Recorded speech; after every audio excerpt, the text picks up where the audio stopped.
Hey everybody, it's John Bay and Terry Papineau today, here talking rocks on the dock here in beautiful French River, just outside of Sudbury, Ontario. Today Terry and I are going to talk, ask each other a few questions and answer some of the questions some shareholders have sent us. So first of all, Terry, thank you very much for having us out to your cabin here and spending a day with you here. It was our pleasure. We really had a good time and met a lot of shareholders last night, answered some questions, provided some information, and had a lot of fun. Yeah, so we got a few things to cover off on today, but we really wanted to take this more out of the geology into more corporate stuff today and sort of ask some different types of questions. So I'm going to start off asking Terry a question. Something that I get asked from people all the time is, when you start interacting with shareholders and talking to them and phoning and texting and having messages on Twitter, how does that all originate and how do these relationships get started? So I want to throw this back to Terry and Terry, how did we first started interacting and talking? This is actually the first time we've met in person, so That's right. it's been a few years now. Yeah. Well, the first time, John, I think was when you were getting ready to take Standard public. That was last year in the spring of 2020. Yeah. And someone had provided you with my name, and you were looking for potential investors, I think, to participate in a private placement. And you gave me a call, which I found really interesting. So it shows that you're a CEO that's looking out for the company and trying to find the right kind of people to invest in the company. And so that's the first time I think we spoke. Yeah, okay, great. And since then, we've probably spoken a dozen times and messaged back and forth a whole bunch of times. And it's always great, when I'm doing what I do and I get messages from people and saying, hey, have you heard what Terry Papineau said about standards? And I go look it up and I go, oh, that's wonderful. It's really nice to hear that shareholders that we've been working on building relationships with actually understand our company, take the time to express their thoughts to other people and share the message. And you personally, I think, have helped us bring in many shareholders, including the group of 20 plus, is that now 45 plus investors here in the Sudbury region. I was very fortunate to meet many of them last night face to face. So thank you for that. My pleasure. Now I'm going with the question with this here as well, back to you. I know in some interviews you've made comments about Standard in the past and you've got a bit of flack about that. Maybe walk me through how that happens and how you react to that and how you respond to those kind of things. Sure. Well, when I started talking about Standard and someone in one of the interviews I did asked me at that time what was my number one pick, Yeah. and I said Standard. And the reason for that is when you start assessing, when I start assessing a possible investment or speculation in a company, there's different criteria that I look at, and you listen to a lot of videos about investment, and a lot of people talk about the same things. Mm-hmm. They talk about the people, they talk about the project, they talk about the jurisdiction, they talk about the sector, they talk about the share count, the market capitalization, the dilution, all of those factors. And so those are things that I take into account when I assess an investment. And at the time when I made that comment, I had been following Standard for over a year. Yeah. I had been an investor for over a year, and I'm not the kind of pump guy on Twitter. I don't do that. But I was answering a question. Yeah. And so at the time, your share price was around 16, 17, 18 cents.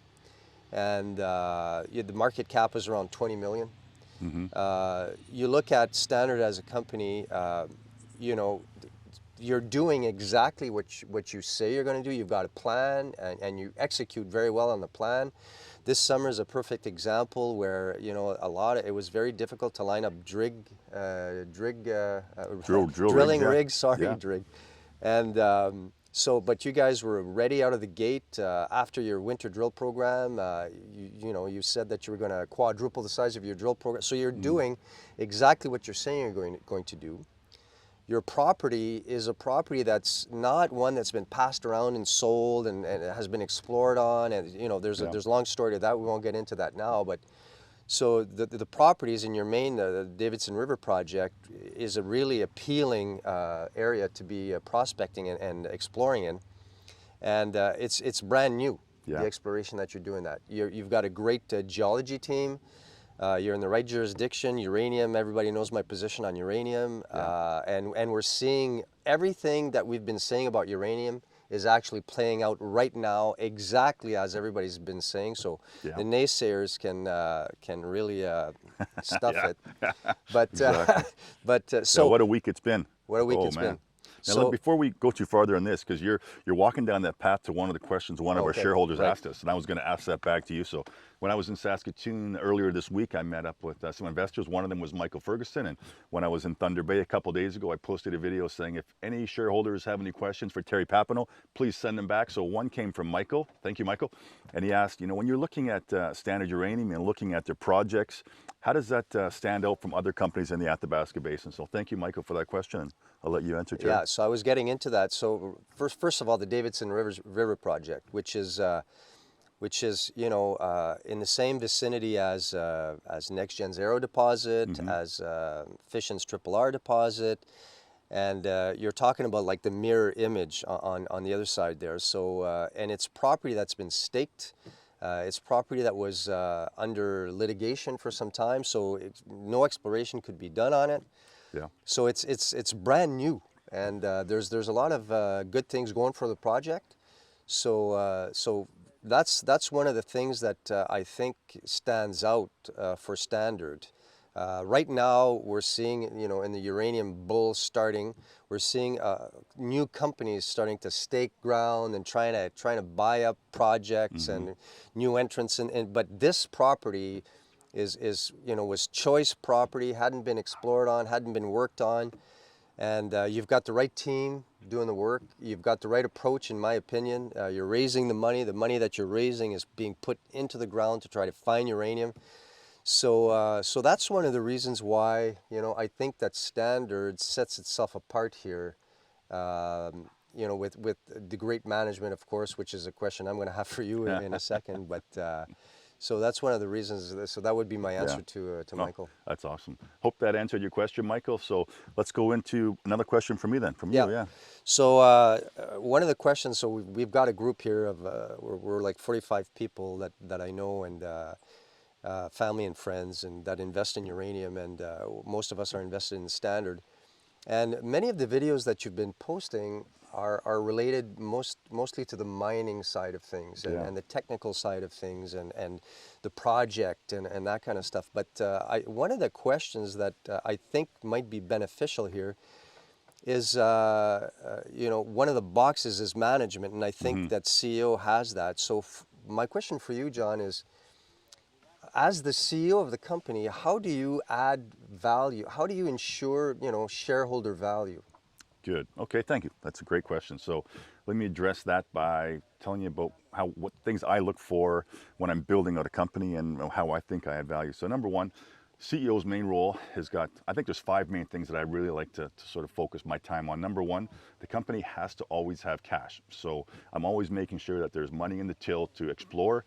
And that means I'm always looking to raise capital, as the exploration companies do.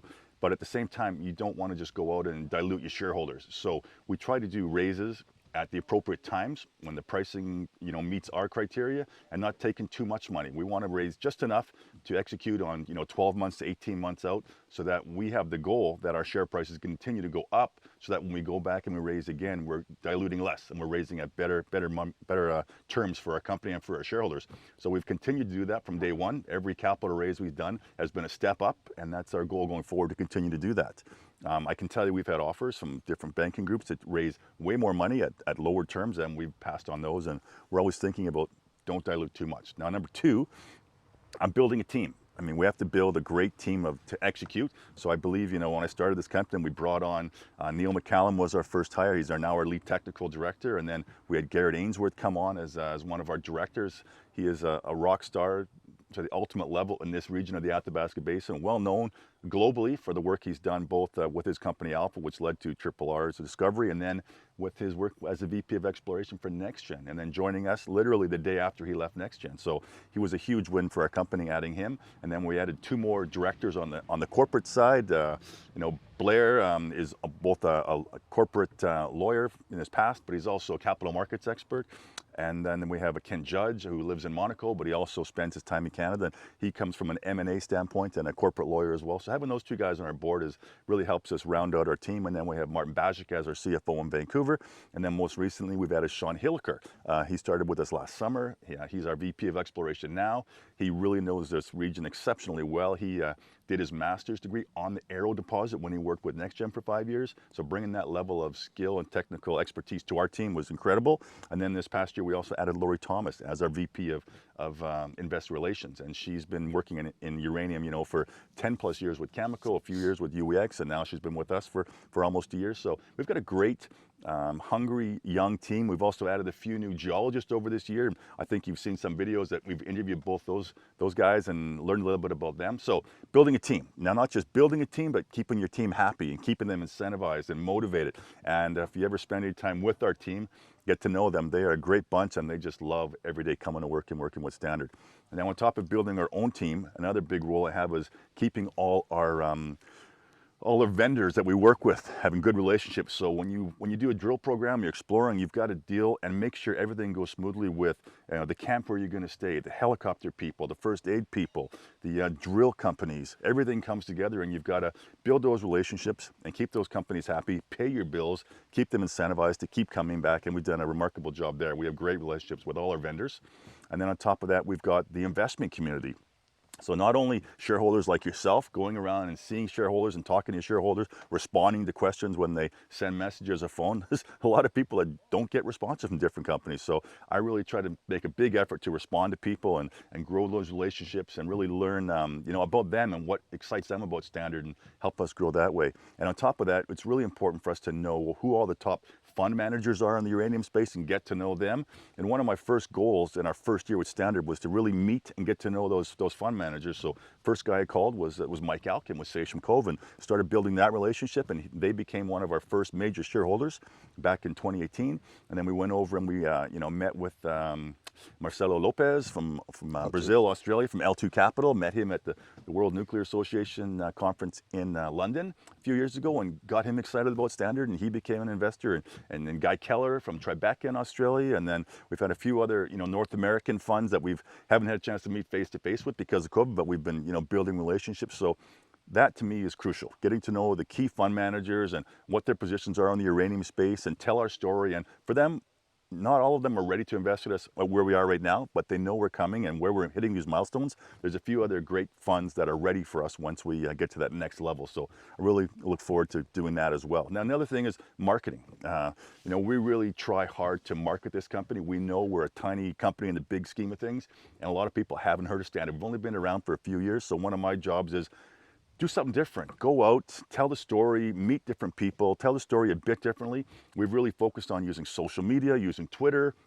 creating videos, interacting with our shareholders, telling our story and getting feedback and actually responding to them, making videos from requests they have and answering questions for them. So we think, you know, it started off as a good plan, and I think it's really taken off, and we're really, you know, doubling down on it. This summer I said I wanted to go across Canada, meet as many of the shareholders as I can. So we're driving across the country, making stops in lots of cities, and then I'm going to be driving back through the through the USA back towards Canada and making lots of stops on the way as well and meeting some American shareholders. So if you happen to be, you know, looking for a chance to meet with me, send me a message and I might be coming near your city in the next few weeks. So all those things I do as a CEO to sort of keep this company going, keep our team going, and of course I haven't talked about projects. So we have to find projects, stake them or acquire them through M&A, and that's something that we're always looking at as well. So we have our project in Saskatchewan, and we're also looking. So we have got always in constant discussions with some people that want to look at our projects and us wanting to look at their projects. So